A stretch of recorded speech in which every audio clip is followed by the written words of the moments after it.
Hello students, आज की video में हम डिस्कस करेंगे निर्देशांक रूपांतरण। ये हमारा आज का टॉपिक रहने वाला है। तो देखिए, सबसे पहले इसकी डेफिनेशन रीड करते हैं कि क्या है, उसके बाद इसको समझते हैं।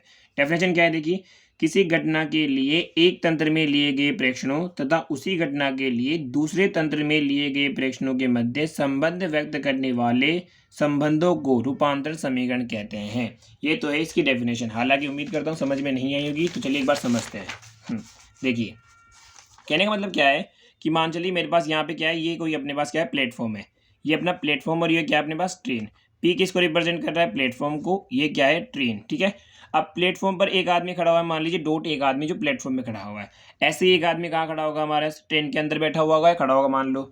यानी एक हो गया ट्रेन, एक हो गया प्लेटफॉर्म। यानी एक हम निर्देशांतर बनाए तो एक निर्देशांतर तो किसके लिए रहेगा, हमारे प्लेटफॉर्म के लिए। ऐसे ही एक निर्देशांतर किसके लिए रहेगा, हमारी ट्रेन के लिए। या हमारे पास क्या हो जाएंगे, दो निर्देशांतर होंगे। इसको मान लो आप एस, इसको मानो एस डैश। मैं समझा रहा हूँ आपको कि रूपांतर समीकरण होते क्या है। ठीक है, ठीक है। अब यहाँ देखिए, मान के चलिए कि यहाँ जो बंदा खड़ा हुआ है, मैं चेक करना चाहता हूँ कि इसकी वेलोसिटी मान के चलिए क्या हो गया, v। इसी तरीके से देखिए, कोई ना कोई व्यक्ति यहाँ है तो उसकी वेलोसिटी हमने क्या मान ली, भैया वी डैश है।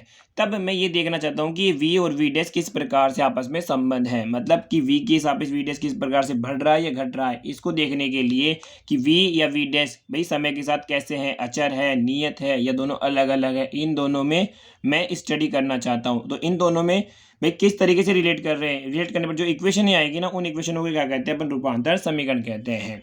देखो वापस डेफिनेशन पढ़ते हैं ताकि आपको और क्लियर हो जाएगा कि किसी घटना के लिए एक निर्देश तंत्र में लिए गए प्रेक्षणों का मतलब, मान लीजिए यहाँ पे भाई बंदा खड़ा हुआ है, तो एक घंटा यहाँ पे बंदा खड़ा हुआ है, इसकी वेलोसिटी क्या है, v।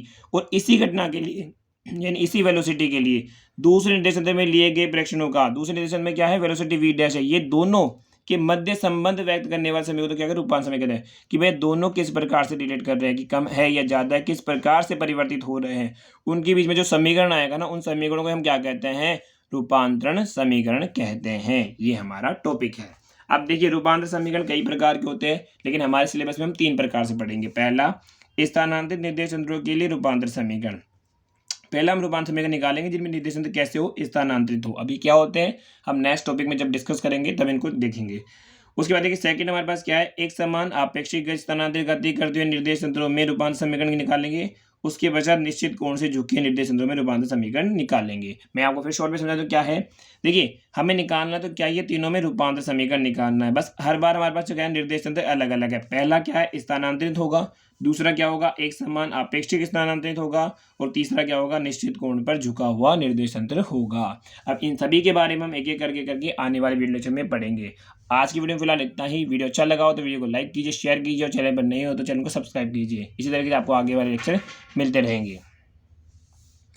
Thanks for watching.